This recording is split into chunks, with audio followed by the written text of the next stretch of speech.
All right, question number 26 is kind of a challenging problem. And this question gives us a little table to work with. H2CO3 aqueous, then H2O as a liquid, and then CO2 as a gas. What is the delta G sub F, not kJ per mole? It says, what is all this? Given that this is negative 616.1, this is negative 237.1, and this is negative 394.3. Okay, if we wanted to find the delta G naught of the reaction, which is what we need to do because this question, first of all, asks us for what is K? What is the equilibrium constant for this? Well, the thing is that we can solve that because we know that delta G is equal to negative RT ln K. And so we can, as soon as we solve for our delta G for this overall reaction, we can do a little bit of rearrangement and we can figure out that K is equal to E naught negative delta G naught divided by RT. And so then all that we have to do, not to trivialize it or anything like that, but we need to figure out our temperature, which our temperature is 298 Kelvin. Excuse me, and our R value is 8.3145. And that is joules per mole. So what we need to solve for is our delta G. And so our delta G, or our journey for this, I'm going to erase that, is going to be delta G, but not of our reaction, is equal to our products minus our reactants. And the sum of those.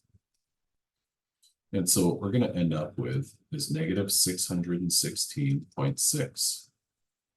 0.1, sorry, 616.1 minus, and then I put this in parentheses, negative 394.3 plus negative 237.1. Whenever I get that, I'm going to end up being knowing that this is 15.4 kilojoules per mole. At 15.4, notice how our R value is in joules. So what I want to do is I want to take that and I want to say that is 15,400 joules per mole. So this gives me everything that I need to plug into K. And now it seems it's almost like the trickiest part of it is the calculations. Okay, so when we plug this into the calculator, and we get all those numbers, we're going to end up with K is equal to 2 times 10 to the negative third. Okay, so there is my K value, 2 times 10 to the negative third. Okay, now this question goes on and says, carbonic acid then ionizes in water and it gives us a Ka. So carbonic acid H2CO3 plus H2O reduces HCO3 minus plus H3O plus. And it gives us a Ka sub 1 of 4.5 times 10 to the negative 7.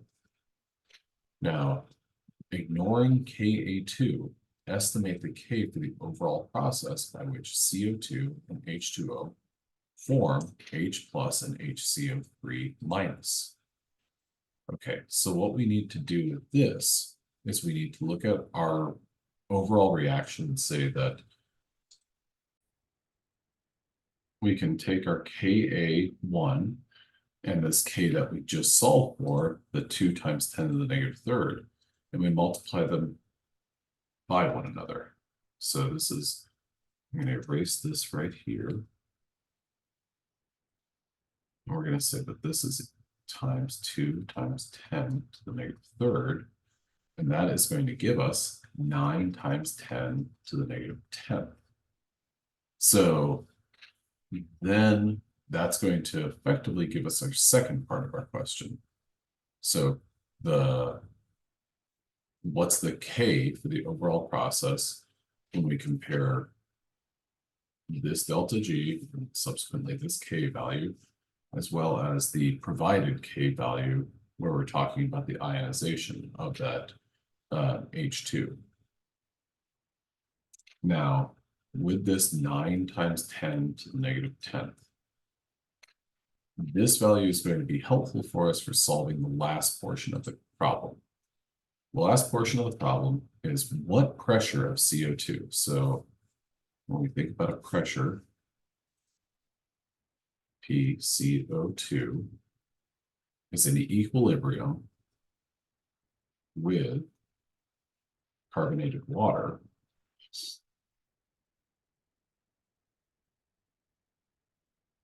at pH equals 4.63. Okay, so what we want is this PCO2. And so the way that we're going to solve for that is by saying our equilibrium constant expression. I'm going to give myself a little bit of space at the bottom here. K is equal to H plus HCO3 minus over PCO2. This is equal to 9 times 10 to the negative 10. And effectively what we care about then is our hydrogen ion concentration. And we can say that these two things are equivalent to one another. So that's going to give us, this is equal to X squared over PCO2.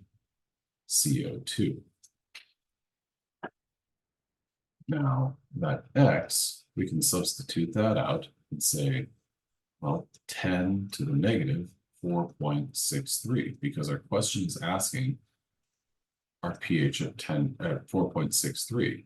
And whenever we take this 10 to the negative, remember we're doing the inverse of a negative log. So 10 to the negative 4.63 over PCO2, which is equal to our 9.0 times 10 to the negative 6th.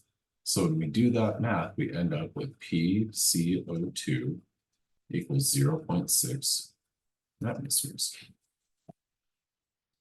All right, I think that was helpful.